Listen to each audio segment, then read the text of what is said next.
So one of the things that we found in the last session is that we had a bunch of FTEs that we could actually free up. And what we're going to talk about today is how to actually translate that into what the new team could potentially look like.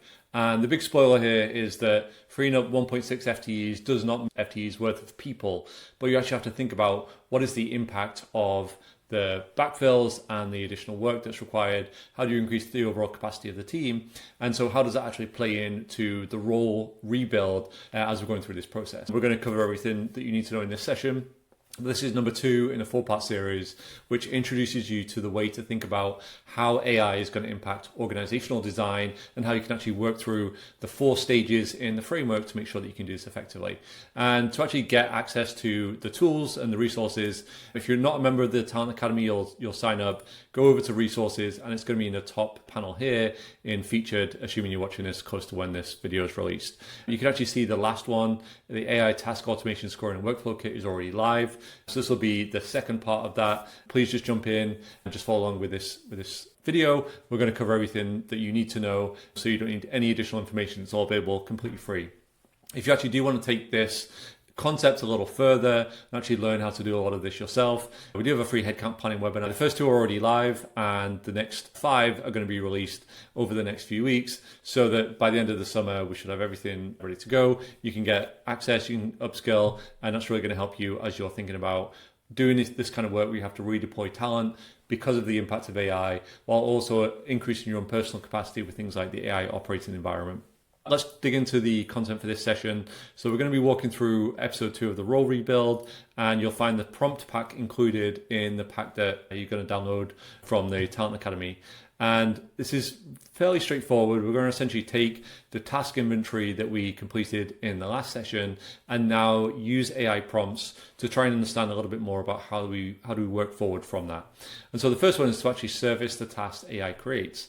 So if I go into the task inventory, this might not be a complete one-to-one from the last session, but let's assume you've gone through this process and you've looked at all the different tasks that your HR team is accomplishing right now and who the primary owner is and to what extent can this task be automated using AI. And we use the quadrant where we either automate now, use a copilot, redesign later, or must stay human core, at least for the foreseeable future.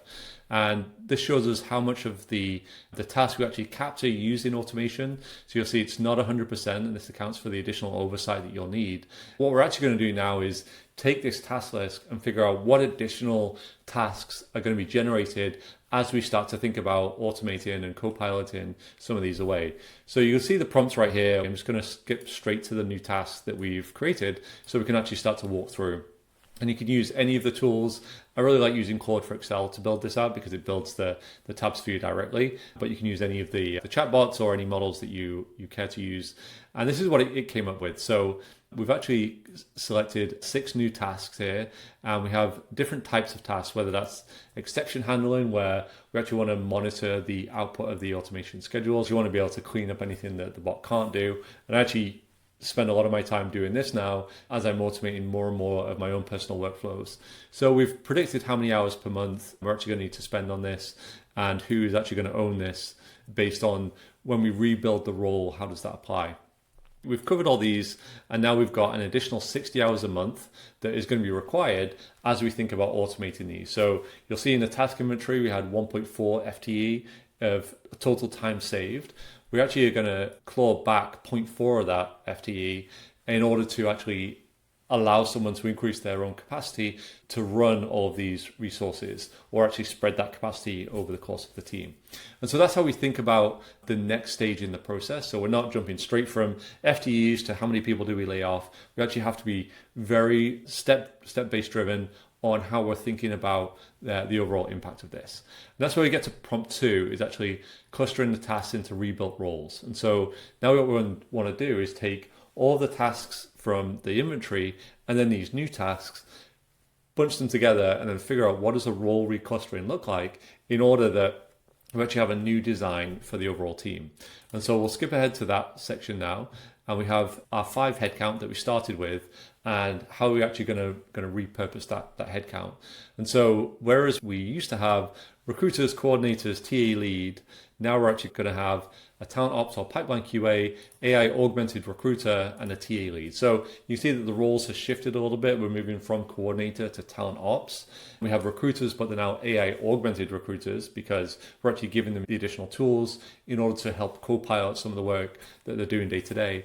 And here we're predicting monthly hours. And so what we've done here is we've held the 5 FTE that we initially had, 800 hours. And so we're now going to talk about where that additional 1 FTE of net capacity is going to go. And it's going to actually be redeployed, not cut from the organization.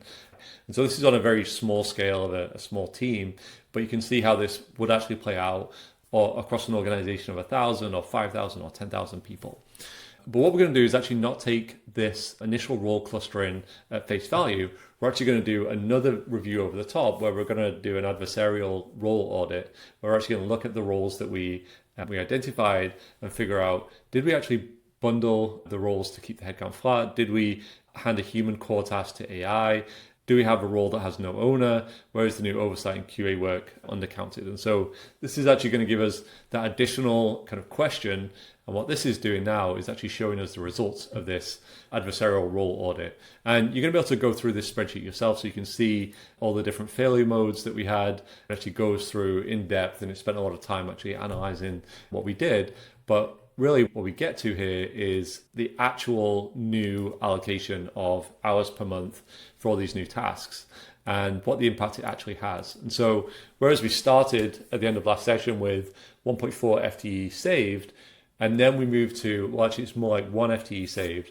Now we can actually get down as 0.89 versus the one claimed in tab 3. So we're actually acknowledging that as we get a little bit deeper and analyze more and more of the impact of AI, it's not going to be quite as successful as we expected.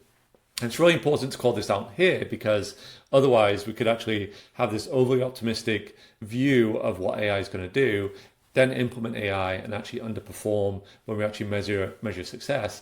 And then that creates huge issues because you then need to reallocate budget and rehire people to fill the gaps that you have, or you just accept the lower capability of the organization, which then increases the likelihood that you're going to miss things like revenue targets or product milestones over the long run of the organization. So really important that we do this up front, very low cost, very, very quick to do, but it's going to give us a better insight into whether we're actually going to get the savings that we want. And so we come up with this corrected role design and headcount. So you see that the headcount is still allocated, but the allocated hours are actually now a little bit different. And so we now have 122 hours that we're going to redeploy. So this is a little bit more granular than what we got to in the role clustering. And that's going to be really helpful as we kind of get into the weeds with what we're going to communicate back to finance if they actually have additional questions on how we've gone through this analysis and what expectations we have. Okay, so that was a lot. We've just gone through very quickly 3 prompts that have turned that initial task inventory into what the new org will look like for this 5-person organization. And what we've seen is that we have actually redeployed monthly hours, but we've not necessarily saved a headcount. And it's really important to call out because now finance is going to want to know, well, where do those 122 hours go to? And so what we're going to do is actually move on to the next part, which is prompt 4, which is actually building the bridge that finance defends. And I've created a separate spreadsheet for this so you can actually go into that. So we'll look at the FTE bridge as it stands. And what we're trying to do here is create something that is clean and we can deliver to finance, we can deliver even at a board level and just show them the impact that AI is going to have on our headcount in the organization. And so we initially started with a team size of 5, and again, anything that's yellow you can actually edit yourself. We've looked at how much reallocation we could do, and this was actually based on the non-role audited version. The role audited version was a little bit later. And we can look at the capacity bridge. So how much capacity do we have right now with our 5 people, 160 hours a month? That's 800 hours.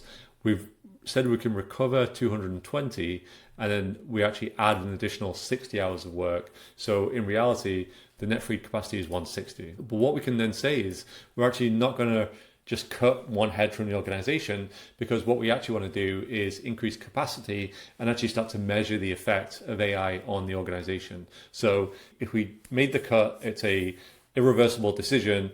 We would then have to rehire someone if we realize that we made the wrong call there. But what we can do is say, okay, we're going to take 95 hours a month. We're going to reallocate that to priority initiatives. And then we're actually going to take another 65 hours a month and avoid a backfill. So in the future, we're going to see someone leave the organization and we're actually not going to backfill that. If we have someone that's going to leave in August, we're actually going to commit to not backfill that person because we have the capacity to get us through the end of the year within the team. And so it's a big call to make, but you have the data behind it to say we actually know how much capacity we need. We have an assumption for how much increased utilization we're going to get based on AI. And this is the impact that we're going to have to the organization. So it's not drastic cuts and then having to rehire. It's actually making a conscious decision now to not backfill at a future stage. And the reallocation to priority initiatives, I'm sure that if you're a TA leader or a HR leader, you actually have a backlog of things that need to be done. And so you're actually going to start to allocate those tasks out to the team who now have increased capacity because you've actually started to automate some of the work that they would be doing manually, or give them the copilot so they can actually get through some of those tasks a little bit faster and actually make more time for these initiatives. Things like improving quality of hire with better candidate experiences, or redesigning some of the workflow on the recruiter side, especially as you then test and evaluate the different AI use cases that are actually going to improve overall productivity. So that's where we're going with the capacity bridge. And it's a good way to defend against the financial view, which is how can we reduce headcount and what is the bottom line impact of AI. And so here we have a chart that shows, okay, we've got 220 gross recoverable. 60 of that is actually going to be added back because of additional AI related work that we didn't do before. So the net freed is actually 160, actually not reducing the overall headcount by anything. Now, as you play around with these numbers, you might find that, if the team's bigger, you actually can reduce by one FTE if you need to. But actually thinking a little bit more strategically about how you're going to reallocate this capacity is going to help you longer term as you're thinking through the future state of the team and measuring success of the AI projects that you're going to be implemented. So that is part 2. I've done a lot of talking here. A lot of it is really just going through these prompts, understanding what the output says, and then thinking about how you're going to message that to a senior leadership team who have been told that they should be able to reduce overall headcount by 20%. And the way I would say it is not to completely rebut that decision, but to actually think through, okay, well, what are we going to test? How are we going to implement this? And then what are we expecting to see on the other side? And if we do see that, then maybe we can run another test and start to change the capacity model for the organization, but incrementally and not in kind of one big swath, which if made is then an irreversible decision. So the next sessions, we're really going to start to talk about how do we then think about rebuilding the organization with this new role structure. Who is going to be the right person to actually go in each role? And then how do we actually think about measuring and improving that over the long term? Is we're thinking about multi-year initiatives, which is really where we're going to go with this AI implementation. This is a really good place to kind of wrap up section 2. Please come back for session 3. That should be released next week. And we're going to go into a little bit more depth on reallocating those roles. We'll talk a little bit more about what happens if you find you have too many people when you go through this process, or you actually don't have the skill set within the team. You actually start to think about, do we need to hire someone else? Do we need to reallocate people? Do we need to look at internal moves from other departments? And that's going to be much easier when you're looking beyond just a single team, the way that we're doing here with a small TA function. So I hope you found this helpful.